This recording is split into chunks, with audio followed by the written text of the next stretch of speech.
Zacarias, capítulo 1. Os versículos de número 1 até ao de número 6.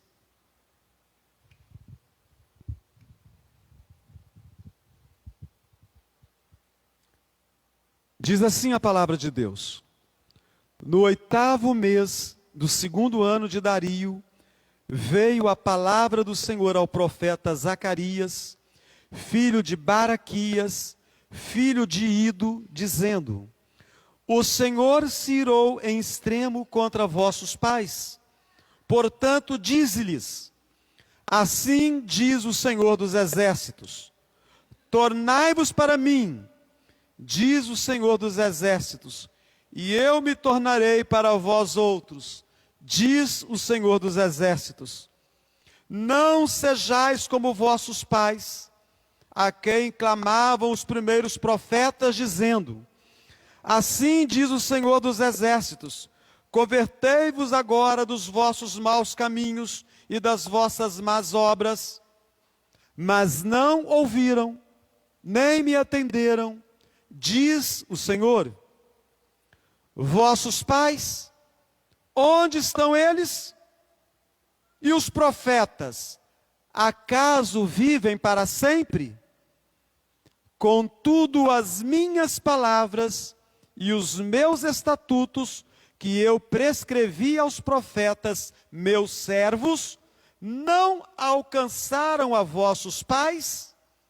Sim, estes se arrependeram e disseram: Como o Senhor dos exércitos fez tensão de nos tratar, segundo os nossos caminhos e segundo as nossas obras, assim Ele nos fez. Vamos abaixar as nossas cabeças. Bondoso Deus, bendizemos a Ti, pelo Teu cuidado e pela Tua boa mão sobre as nossas vidas. No iniciar de mais um ano, estamos ainda no 1º mês desse novo ano, um ano de esperança, um ano de expectativas, um ano de retorno à normalidade da vida, e também um ano de retorno à comunhão e à intimidade com o Senhor. Ó Deus bendito, aplica os ensinos da Tua palavra à nossa mente, ao nosso coração, à nossa alma, ao nosso ser nesse momento. É a oração que fazemos, no precioso e maravilhoso nome do Senhor Jesus. Amém. Meus irmãos e irmãs, com certeza, a UPH de nossa igreja, União Presbiteriana dos Homens, acertou na programação que elaborou para o ano de 2020, quando definiu uma série de estudos das Escrituras Sagradas nos chamados livros proféticos. Durante todo o ano, uma segunda-feira por mês, nós nos reunimos para estudar livros extremamente preciosos, extremamente ricos para a nossa vida, para a nossa caminhada. Estudamos os profetas menores. Há uma classificação para os profetas. Na verdade, há mais de uma classificação para os profetas. Chamamos de profetas maiores e menores, mas essa classificação eu não vou explicar a vocês hoje. Há uma outra mais interessante, que durante essa palavra nós vamos estar ministrando a vocês. O grupo dos profetas ao qual nos dedicamos o estudo em 2020 foi o chamado profetas menores, 12 homens. Esses homens, assim como os outros profetas chamados profetas maiores, eram mensageiros de Deus, chamados para falar aos reis, chamados para falar a outros profetas, chamados para falar aos sacerdotes, chamados para falar aos príncipes, às lideranças, aos governantes do povo, chamados para falar ao povo. O que falaram aqueles homens a essas pessoas, a estas classes de pessoas? Eles falaram do consolo de Deus. Eles falaram da presença de Deus nos momentos difíceis da caminhada. Quando reis, quando profetas, quando sacerdotes, quando príncipes, quando o povo se sentia só, abandonado, desamparado, oprimido, deprimido, desesperado. Uma palavra de consolo, uma palavra de esperança. Também estes homens foram trombeta de Deus. A trombeta é um instrumento que emite um som forte, um som alto. Eles foram trombeta de Deus para alertar a toda esta classe de homens, reis, profetas, sacerdotes, príncipes, o povo comum, sobre as consequências de uma vida em desobediência a Deus. As palavras que esses homens anunciaram, aprove a Deus que elas fossem registradas, que elas fossem escritas. E nós temos acesso a essas palavras hoje. E também essas palavras trazem para nós consolo nas adversidades da nossa vida. E também são trombeta de Deus para nos alertar todas as vezes que nós cometemos pecado. Todas as vezes que o pecado nos assedia e nós nos deixamos vencer pelo desejo pecaminoso. Os profetas menores têm como característica que eles são livros que nós folheamos com uma das mãos. Folheia aí, pega Zacarias, e rapidinho você vai ter passado por todos os profetas. São 12. Oséias, Joel, Amós, Obadias, Jonas, Miqueias, Naum, Abacuque, Sofonias, Ageu, Zacarias, Malaquias. 12 profetas. Você passa esses profetas com o folhear apenas de uma das suas mãos. São livros pequenos. Zacarias se destaca. Na verdade, Oséias e Zacarias se destacam. Ambos têm 14 capítulos. Oséias é o primeiro que abre a série dos 12. Zacarias é o antepenúltimo. Mas Zacarias é maior. Ele tem mais versículos que o livro do profeta Oséias. Então Zacarias é o maior dos profetas menores.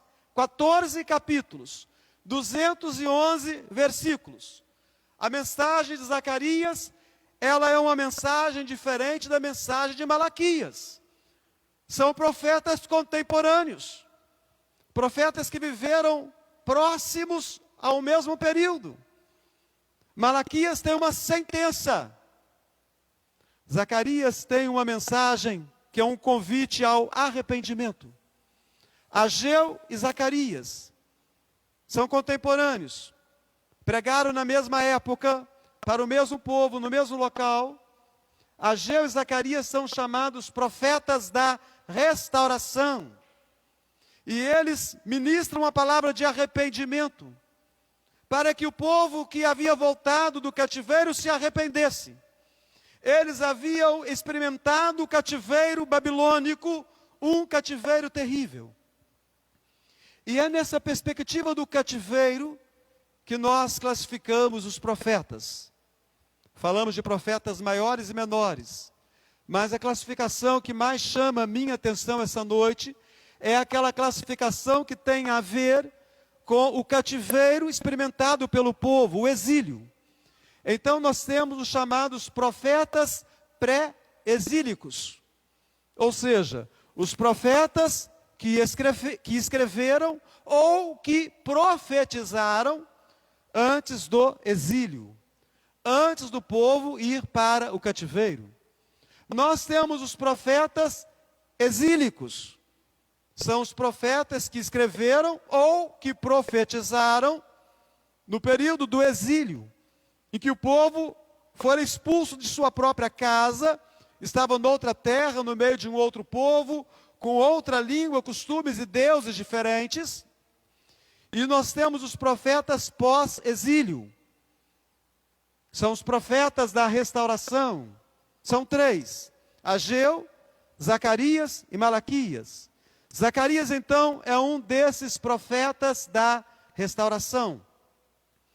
Meus irmãos e irmãs, é preciso que nós tenhamos muito cuidado quando nós aderimos às classificações dadas a esses profetas. Ao falar profetas menores, você não deve se iludir pensando que seja alguma coisa menor a mensagem desse profeta. Embora seja o maior dos profetas menores, de longe pode ser comparado com o livro do profeta Isaías, ou do profeta Jeremias, ou do profeta Ezequiel. São livros muito maiores, mas o profeta Zacarias é um livro extremamente complexo.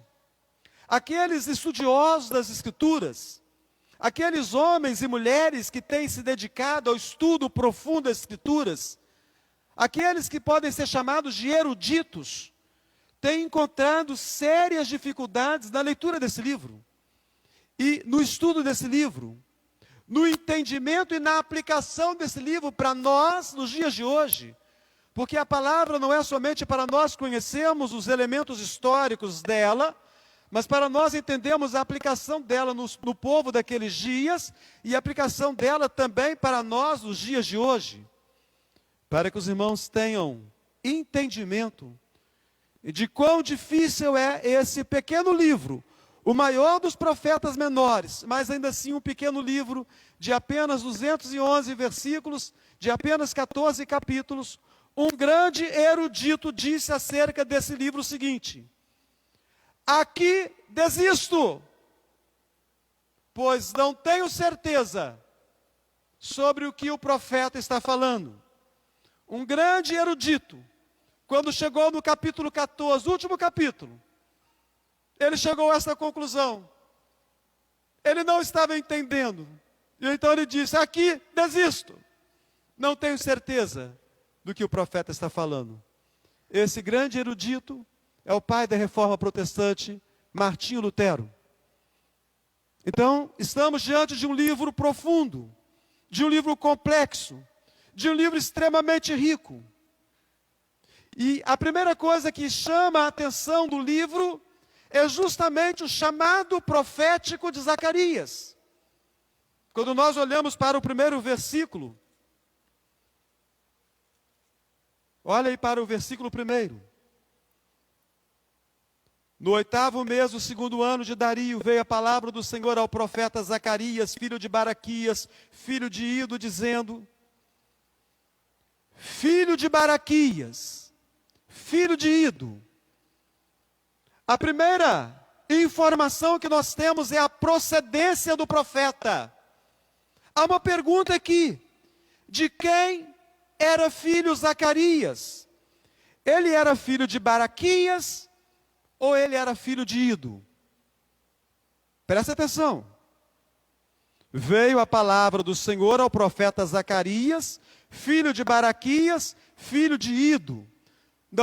Talvez você diga assim: pastor, você está se equivocando na sua leitura, porque você não está observando que está subtendido aqui a questão do nome próprio.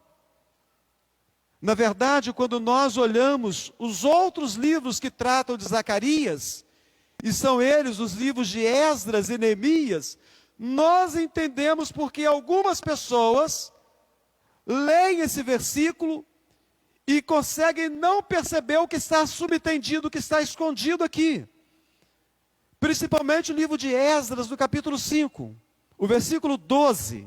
Desculpa, o versículo 1. Esdras 5, versículo 1, a parte A do versículo.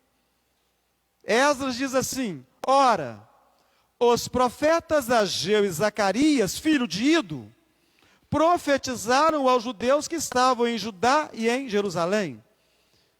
Então não seria tão somente que esteja subtendido Zacarias, filho de Baraquias, filho de Ido. Não. Zacarias, filho de Baraquias, e Baraquias, filho de Ido. Não é que esteja simplesmente subtendido, mas Esdras disse que Zacarias era filho de Ido. Então Zacarias é filho de quem? Ele é filho de Baraquias ou ele é filho de Ido? Meus irmãos, não pode haver contradição na Bíblia. Porque aqui nesse primeiro versículo nós temos a expressão, assim diz o Senhor. Versículo 3, assim diz o Senhor, nessa primeira porção que nós lemos. E esse assim diz o Senhor aparece mais de 80 vezes no livro de Zacarias. E o Senhor não pode dizer duas coisas diferentes sobre o mesmo assunto. Então não há contradição alguma aqui. Noutras porções da Bíblia nós podemos perceber com clareza que a palavra neto, tão comum para nós, não é tão comum para o costume oriental. E nós percebemos isso quando voltamos os olhos para as escrituras do livro de Gênesis, no capítulo 29. Em casa você pode acompanhar, se desejar rapidamente aqui, o capítulo 29 de Gênesis, o versículo 5. Perguntou-lhes, conheceis a Labão, filho de Naor? Responderam, conhecemos. Meus irmãos, esse fato se deu com Jacó. Jacó estava fugindo de seu irmão Esaú. Jacó foi para a terra dos parentes da sua mãe. E Jacó então perguntou por Labão, o seu tio, que era irmão de sua mãe, que era filho de Betuel. Mas Jacó faz a pergunta da seguinte maneira: conheceis a Labão, filho de Naor? Labão não era filho de Naor, Labão era filho de Betuel. Betuel era filho de Naor, Labão era neto de Naor. Era muito comum usar um ascendente mais antigo para referir-se a ele como se fosse um pai. Noutras porções da Bíblia vamos encontrar essa mesma situação. Ido, o avô, era o cabeça da família. Talvez Baraquias tinha morrido nesse período. A referência que Zacarias tem é a referência do seu avô. Quantos avós neste momento me ouvem e me entendem claramente? Entendem o que estou falando? Porque criam seus netos, apoiando aos filhos, de tal maneira que é como se fossem pais e mães que apoiam os pais e as mães. Então é o vô que é pai, é a avó que é mãe, que está ali acompanhando, que está ali apoiando. Então, filho de Baraquias, e nesse sentido, meus irmãos e irmãs, ele era também filho do seu avô. Apenas no sentido aqui genérico, ou figurado, representativo. Ido era o chefe da família. Então, quando nós olhamos para o versículo inicial, nós somos levados à procedência do profeta. Ele é de família sacerdotal. E isso é muito importante, porque o profeta, ele falava aos reis, falava coisas que agradavam e coisas que desagradavam. E profetas eram mortos, ou castigados, ou presos por causa disso. Os profetas falavam a outros profetas, falsos profetas. Os profetas confrontavam também os sacerdotes. Então nós estamos diante de um homem que tem autoridade profética e ele tem também autoridade sacerdotal. Ele é de linhagem sacerdotal. Ele tem autoridade para chamar os sacerdotes ao compromisso, para chamar os sacerdotes a voltarem-se totalmente para o Senhor. Olhando ainda o versículo 1, nós também temos evidente para nós aqui o tempo em que viveu o profeta. Presta atenção no que diz aqui o versículo 1. No 8º mês do 2º ano de Dario. Essa informação é importante para nós, porque está colocando o livro de Zacarias na história. Meus irmãos, a história bíblica não está alienada da história da humanidade. A história bíblica não é a história que os pastores têm contado. A história bíblica não é a história que as igrejas têm contado. A história bíblica é a história que esteve sempre presente na história da humanidade. O mês 8º equivale ao nosso mês de outubro ou novembro. Não é possível ter certeza. Outubro ou novembro. Mas o ano é possível, porque a história registra. O ano de Dario é o ano 520. Então, no ano 520, Zacarias está profetizando ao povo de Israel. É importante nós trazermos à lembrança alguns fatos. 16 anos antes havia acontecido algo importante. No ano 536 a.C., Deus havia usado o homem Ciro. E através do decreto de Ciro, o povo é colocado em liberdade de volta para os seus países de origem. É dado início ao fim do cativeiro. Um pouco mais do que isso, o ano 520 que nós estamos aqui, 66 anos para trás, ou seja, no ano 586 a.C., nós temos um momento importante da história de Israel. Jerusalém cai nas mãos da Babilônia. Nabucodonosor invadiu Jerusalém. Nabucodonosor arrasou os muros. Nabucodonosor queimou as portas. Nabucodonosor passou a fio da espada crianças e velhos. Subjugou todo o povo. 586 era o início do cativeiro babilônico. Mas olhando ainda essa expressão, no 8º mês do 2º ano de Dario, faz uma coisa aí, volta as suas folhas aqui para Ageu, 2 páginas apenas, volta para Ageu, 2 páginas apenas aí.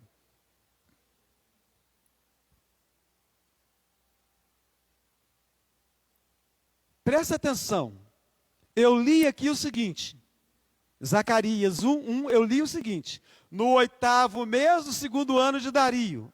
Olha o que Ageu escreve, o que está escrito no livro de Ageu. No 2º ano do rei Dario, no 6º mês. Meus irmãos, o que significa isso? Zacarias profetizou 2 meses depois de Ageu. Ageu e Zacarias foram contemporâneos. Ageu, um profeta bem mais velho, e Zacarias, um profeta bem mais moço. Meus irmãos, nós temos aqui uma lição preciosa. Deus usa quem Ele quer. Velhos e jovens são por Ele poderosamente usados no mesmo momento. Você não é velho demais para que não possa trabalhar para Deus. Por isso não diga, estou cansado. Já trabalhei bastante, já trabalhei muito. Tem certeza? Você que é adulto, você que é ancião, tem certeza que você já trabalhou o suficiente? Tem certeza que é hora de assentar-se no banco e deixar o lugar para outros? Se você tem essa certeza, eu digo a você que esta sua certeza, ela é muito estranha quando comparada com o ensino das Escrituras. Porque a Bíblia diz que depois de termos feito tudo, devemos nos considerar servos inúteis. Servos que fizeram a obrigação e nada além. Então, se você está pensando em pendurar as chuteiras, se você está pensando em se aposentar, então você precisa considerar seriamente que o céu é um lugar muito bom para você. Porque o céu é lugar de descanso. A Bíblia diz que o profeta Elias estava muito cansado. E ele apresentou a Deus a queixa dele. E então Deus levantou outro profeta no lugar dele, Eliseu. E o que aconteceu com Elias? Morreu. E foi para o céu descansar. Tem certeza, meu irmão, minha irmã, que você já trabalhou bastante? Se você já trabalhou bastante, se você já trabalhou o suficiente, você já passou o bastão para outra pessoa? Porque a vida cristã é tal qual uma corrida de revezamento. É por equipe. Nós somos um corpo. E de tempos em tempos, Deus levanta outras pessoas. Nós não somos insubstituíveis. Outros vão tomar o nosso lugar. E tomara que seja da forma correta, passando o bastão, passando o talento, passando a oportunidade para que outro possa trabalhar. Mas se você não está ensinando a ninguém o seu ofício, se você não está fazendo um discípulo, sinceramente você pode dizer, meu querido irmão, minha querida irmã, que você já trabalhou bastante? Quantas pessoas abandonaram o que faziam na igreja porque estavam cansadas, mas se esqueceram de passar o bastão, de passar o trabalho para outro. Não nos enganemos, irmãos e irmãs, Deus vai cobrar de nós. Na verdade, eu tenho certeza, aqueles que me ouvem, se porventura se cansaram do trabalho de Deus e escolheram o assento do banco para prestar serviço a Deus, eu tenho certeza que neste momento, se não antes disso, Deus já está cobrando de forma pesada demais, e a sua consciência vai chegar no momento em que você não poderá suportar. Jovem, você se acha muito jovem para trabalhar? A Bíblia diz que Deus usou gente jovem. José era muito jovem quando teve sonhos. Sonhos que o levaram para o Egito, não em pompa, mas o levaram para o Egito como servo. E ali no Egito ele amargou anos em escravidão, anos em cativeiro, até que chegasse o momento e que ele fosse colocado como governador de toda a terra e como salvador da humanidade naqueles dias, um tipo de Cristo, daquele que salva o homem. A Bíblia também nos fala de Samuel, o profeta, sacerdote, juiz, muito jovem, no templo. Ouviu a voz de Deus, Samuel, Samuel, e ele não entendia, e foi até o profeta Eli. Isso por 3 vezes, então o profeta entendeu que o Senhor o chamava. E por que o Senhor o chamava? Porque naqueles dias o profeta Eli e seus filhos estavam tão corrompidos no serviço de Deus, que Deus já não falava mais com o povo. Então Deus usa uma criança, Deus usa um garoto, Deus usa um jovem para que ele possa ser a sua boca, para que ele possa falar a sua vontade para o povo de Israel. E então a nação de Israel novamente passou a ouvir a voz de Deus. Davi era muito jovem quando enfrentou Golias. Ele era tão jovem que Saul, o rei, olhou para ele quando ele se propôs a enfrentar Golias. Meu filho, você não tem condições de enfrentar. Ele é muito mais experiente, ele é mais velho, treinado desde cedo. Você é um pastor de ovelhas, você não tem condições de enfrentar uma batalha como esta. Mas ele foi em o nome do Senhor dos Exércitos e se tornou o homem segundo o coração de Deus. Mas alguns dizem assim, que os dias de hoje são outros dias. Nós estamos vivendo numa outra época. A juventude de hoje é outra juventude. É uma juventude que está mais ocupada. É uma juventude que está mais envolvida nos estudos. É uma juventude que está mais envolvida nos concursos. É uma juventude que está mais envolvida nos vestibulares. É uma juventude que participa de um mundo mais competitivo. Cuidado, jovem, membro dessa igreja, ou de qualquer outra igreja que esteja ouvindo esta mensagem neste momento, cuidado. Porque a Bíblia diz, do que adianta o homem ganhar o mundo inteiro e perder a sua alma, se é que você ainda tem uma alma? Porque tem gente que perdeu a paixão, perdeu o amor pelas coisas de Deus. Tem gente que já está seca espiritualmente e precisa novamente do brilhar da chama do Espírito de Deus, para que a voz de Deus possa ser ouvida mais uma vez. Então, aos jovens, cabe sempre a lembrança das palavras de Salomão, o sábio, na velhice. Lembra-te do teu Criador dos dias da tua mocidade, antes que cheguem os dias os quais venhas a dizer, não tenho neles contentamento. Meus irmãos, quando nós olhamos para o texto de Zacarias, o versículo 1 ainda nos traz algumas outras informações. Veio a palavra do Senhor. Algumas versões vai estar um pouco diferente. Vai estar assim, palavra que veio do Senhor. Apenas uma inversão. Veio a palavra do Senhor, ou palavra que veio do Senhor. Meus irmãos e irmãs, essa expressão é muito importante. Nós vamos encontrá-la com pequenas variações em outros livros. Outros profetas também nos apresentam essa expressão. Oséias, Joel, Jonas, Miqueias, Sofonias. Jeremias apresenta essa expressão mais de 30 vezes. O profeta Ezequiel apresenta essa expressão mais de 50 vezes. O que significa isso? Significa, meus irmãos, que o profeta não é o dono da mensagem. O profeta é servo da mensagem. Significa que o profeta não é a origem da mensagem. O profeta é aquele que transmite a mensagem. A mensagem não é do profeta, a mensagem é de Deus. Significa essa noite que ao ouvir a palavra que é o ministro, esta mensagem não é do pastor César, é mensagem de Deus para as nossas vidas. Então, fazendo essas considerações aqui introdutórias do capítulo 1, nós precisamos considerar que palavra é essa do Senhor que veio por intermédio do profeta Zacarias. O versículo 2 começa a ser revelada a nós essa palavra que veio do Senhor para o profeta Zacarias. Olha o versículo 2. Vamos ler juntos todos o versículo 2.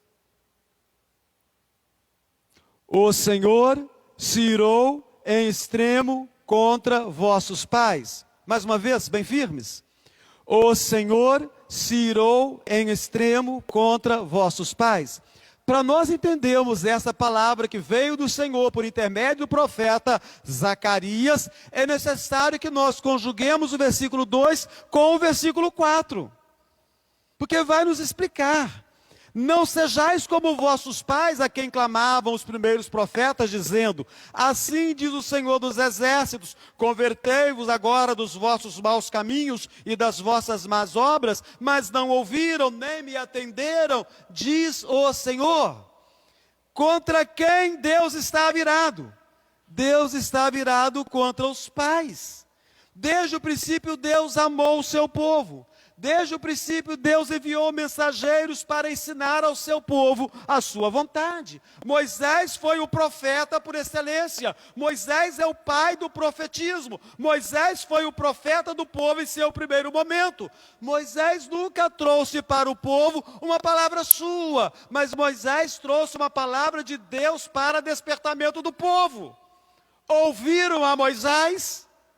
Não ouviram.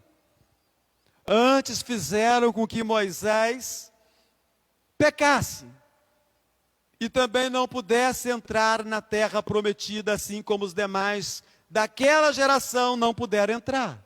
E ao longo da história dos judeus, nós podemos ver os profetas alertando os reis para que servissem eles de exemplo de obediência aos mandamentos de Deus. O primeiro dos grandes reis, com certeza Davi. Quando pecou, Deus alertou Davi sobre as consequências do seu pecado, na sua vida, da sua família, e também as consequências do seu pecado na vida do povo. Deus está irado.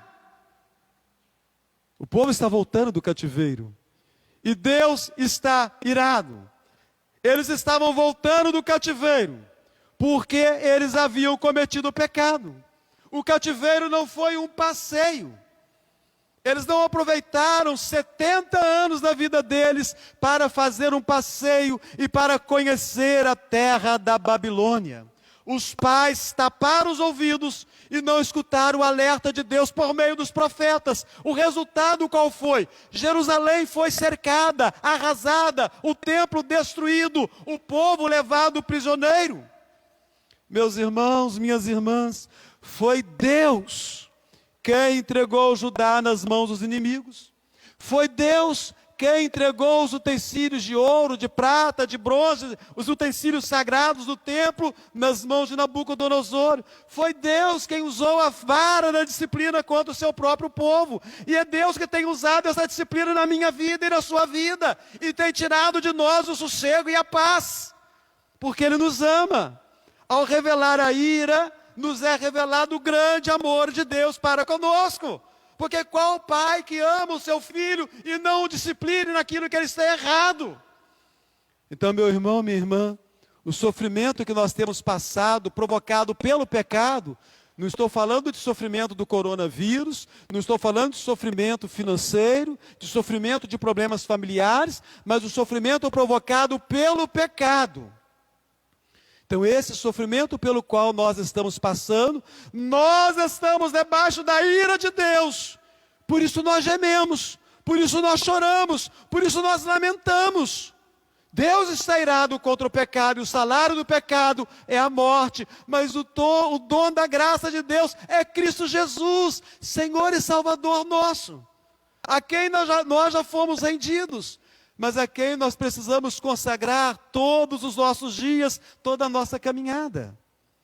Veio a palavra do Senhor ao povo por intermédio de Zacarias, para anunciar a ira de Deus. Deus está irado contra o pecado. Veio a palavra do Senhor por intermédio de Zacarias, para anunciar o povo que Deus o está convidando para um retorno, que Deus está convidando para o arrependimento. Olha o versículo 3.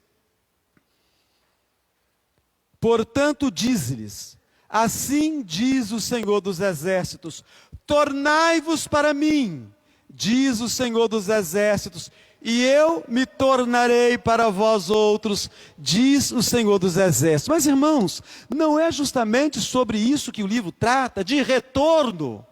Tornai-vos para mim. Eles o retornaram.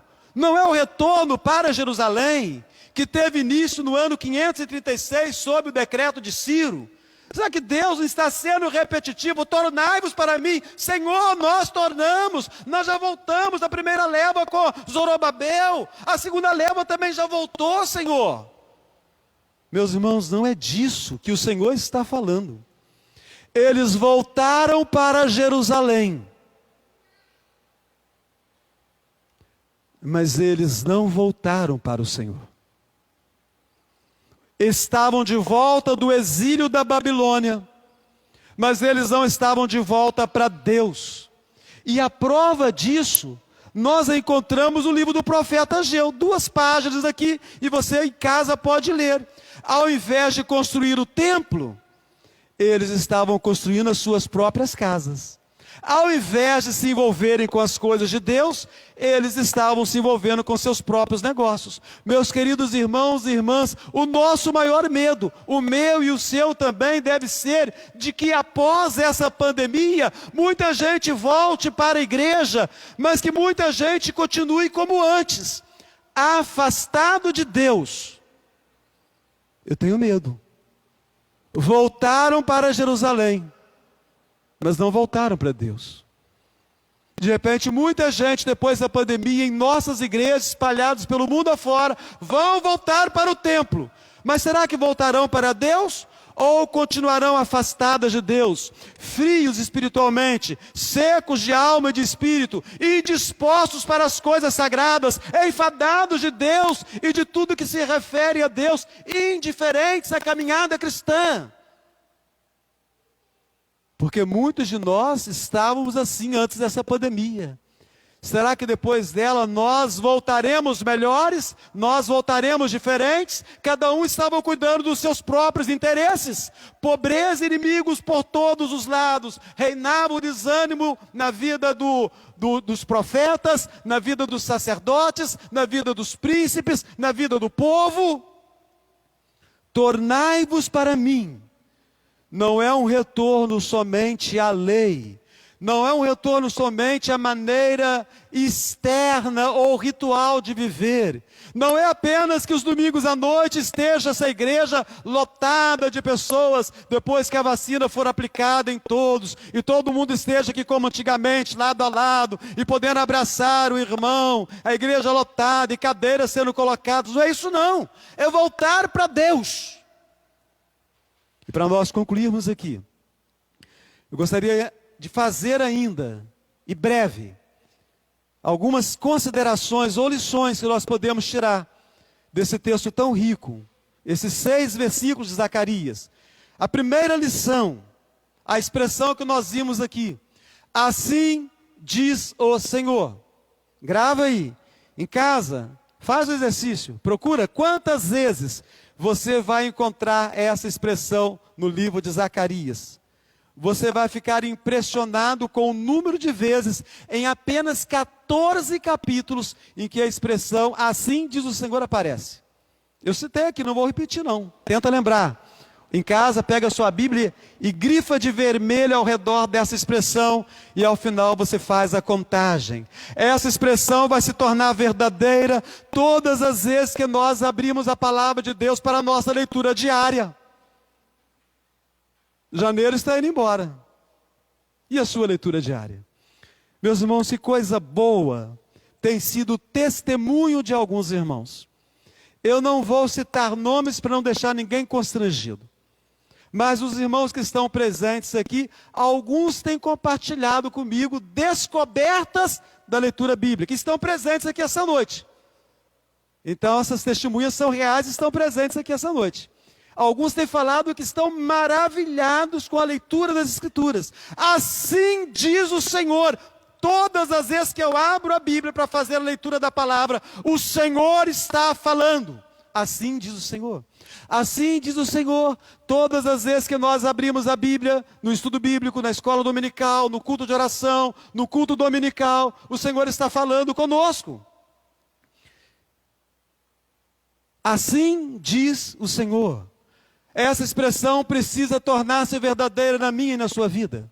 A segunda lição que nós podemos tirar aqui, ela nos é apresentada de forma clara também, no versículo 4. Não sejais como vossos pais. Alguém disse que inteligente é quem aprende com os próprios erros, e sábio é quem aprende com os erros dos outros. Os nossos primeiros pais erraram, pecaram. Adão, Noé, Abraão, Moisés, Davi, os nossos primeiros pais, homens, mulheres, profetas, sacerdotes, juízes, reis, eles cometeram erros terríveis e pagaram por aqueles erros, porque o salário do pecado é a morte. Vamos aprender com os nossos pais? Vamos olhar para a Bíblia e ver o pecado dos nossos pais e vamos clamar a Deus para nós não cairmos nas mesmas ciladas. Será porventura que existe algum pecado novo na face da terra? Com certeza. O pecado no qual eu tenho caído e você tem caído são os mesmos pecados que cometeram os nossos pais. Então não sejamos como os nossos pais, não imitemos a eles. A terceira lição que nós podemos tirar desse texto precioso está no versículo 5. Presta atenção. Vossos pais, onde estão eles? E os profetas, acaso vivem para sempre? Que lição você tira aqui? Você tira aqui a lição de que as oportunidades, elas podem ser perdidas para sempre. Vossos pais, onde estão? Os profetas vivem para sempre? Pais e profetas estavam mortos. A Bíblia diz que tudo passa rapidamente e nós voamos. Meus queridos irmãos, nós temos lamentado o tempo perdido. Olha para trás, na sua história, na sua caminhada. E assim como eu, você vai lamentar o tempo perdido com o pecado. Porque nós poderíamos ser mais tementes a Deus e mais envolvidos com a seara do Mestre. Precisamos ter cuidado. Havia sido passado o tempo dos pais e o tempo dos profetas. Será que vamos deixar passar o nosso tempo? E por fim, lição preciosa que nós encontramos no versículo de número 6. Eu quero convidar a todos para lerem comigo o versículo 6. Você que está no templo e você em casa também. Versículo 6, todos juntos. Contudo, as minhas palavras e os meus estatutos, que eu prescrevi aos profetas meus servos, não alcançaram a vossos pais? Sim, estes se arrependeram e disseram, como o Senhor dos exércitos fez tensão de nos tratar, segundo os nossos caminhos e segundo as nossas obras, assim Ele nos fez. Agora todos vão ler bem alto, a máscara não pode impedir você. Eu quero ouvir a sua voz, todos comigo, versículo 6. Contudo, as minhas palavras e os meus estatutos que eu prescrevi aos profetas, meus servos, não alcançaram a vossos pais? Sim, estes se arrependeram e disseram, como o Senhor dos exércitos fez tensão de nos tratar segundo os nossos caminhos e segundo as nossas obras, assim Ele nos fez. Meus irmãos, as minhas palavras e os meus estatutos, onde estão os pais? Morreram. Os profetas morreram. A palavra do Senhor permanece para sempre. Os pais dão testemunho a nós. E o testemunho que eles nos dão é um testemunho extremamente pesaroso. É muito triste esse testemunho. Sim, estes se arrependeram e disseram: como o Senhor dos exércitos fez tensão de nos tratar, segundo os nossos caminhos, segundo as nossas obras, assim Ele nos fez. A palavra do Senhor foi verdadeira. A palavra do Senhor permaneceu. Aquilo que o Senhor falou aconteceu nas nossas vidas. A palavra do Senhor, meu irmão, minha irmã, ela vai se manifestar plenamente na minha e na sua vida. Aquilo que Deus prometeu, Ele vai cumprir. As suas promessas eu vou experimentar. E os seus castigos também. Como eu quero encerrar os meus dias? Falando de forma pesarosa, como falaram os pais? Como o Senhor dos exércitos fez tensão de nos tratar, nos tratou. Falou que íamos para o cativeiro, e nós fomos para o cativeiro. Que Deus tenha misericórdia da minha vida e da sua vida. A palavra do Senhor permanece para sempre. O Senhor propõe hoje a vida ou a morte, o bem ou o mal. Vamos escolher a vida, vamos escolher o bem, para nós vivermos plenamente, nós e os nossos filhos. Vamos abaixar as nossas cabeças e vamos orar. Bondoso Deus, obrigado pela Tua palavra, a qual introduzimos o culto desta noite. Esse texto extremamente rico das Escrituras Sagradas. Que haja santo interesse em todos aqueles que adentraram ao templo esta noite e aqueles que participam de forma online em ler o livro do profeta Zacarias, para que nós possamos, nas próximas semanas, estudarmos esse livro de forma profunda e ouvirmos a voz do Senhor falando ao nosso coração e sentir, ó Deus, a restauração do Senhor acontecer em nossa vida. Ó Deus bendito e maravilhoso, assim nós oramos e clamamos, no santo e precioso nome do Senhor Jesus. Amém. Vamos ficar em pé, irmãos?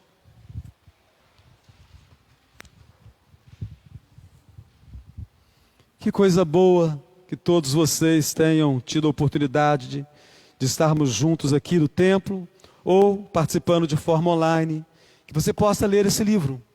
Nós vamos estudar esse livro pelas próximas semanas. E quando você sair do versículo 6, você vai perceber que o livro é muito mais complexo do que você poderia imaginar. E extremamente rico. É com certeza o livro mais messiânico, mais escatológico das Escrituras Sagradas. Esse livro é o livro mais apocalíptico de todo o Antigo Testamento. João, na ilha de Patmos, usou figuras que estavam aqui nesse livro. Ou de forma consciente, ou Deus mesmo usou essas figuras e as colocou na mente de João para que João as apresentasse. Obrigado, Deus bendito, pelo teu cuidado conosco. Despeça-nos agora em paz para os nossos lares.